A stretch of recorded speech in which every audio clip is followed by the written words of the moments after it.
തന്റെ കൺമുൻപിൽ വെച്ച് ഒരു പെൺകുട്ടിയെ 3 പേർ തട്ടിക്കൊണ്ടു പോകുന്നത് കണ്ടാണ് അലക്സ് വണ്ടി നിർത്തിയത്. പെൺകുട്ടിയെ കാറിനുള്ളിലേക്ക് തള്ളിയിട്ട് ആ സംഘം വേഗം വണ്ടി എടുത്തു വിട്ടു.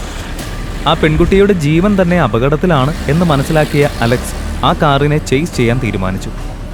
വളരെ വേഗത്തിൽ പോയിരുന്ന ആ കാർ ഒരു ഗോഡൌണിന് മുൻപിലായി നിർത്തി.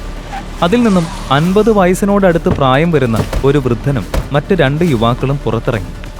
എന്നാൽ അലക്സ് ഞെട്ടിയത് ആ പെൺകുട്ടി പുറത്തിറങ്ങിയപ്പോഴായിരുന്നു.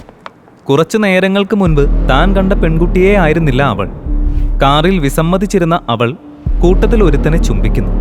തന്റെ വസ്ത്രങ്ങൾ മാറ്റി തന്റെ നഗ്ന ശരീരം കാട്ടി ആ 3 പേരെയും തന്റെ അടുക്കലേക്ക് വിളിക്കുന്നു.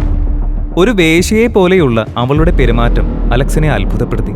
ബാക്കി കഥയറിയാം കുക്കു FM-ലെ ഹെയർ ബോഡിഗാർഡ് എന്ന ഓഡിയോ ഷോയിലൂടെ. ഇത്തരം കഥകൾ ഇഷ്ടപ്പെടുന്ന സുഹൃത്തിന് ഇപ്പോൾ തന്നെ ഇത് ഷെയർ ചെയ്യൂ.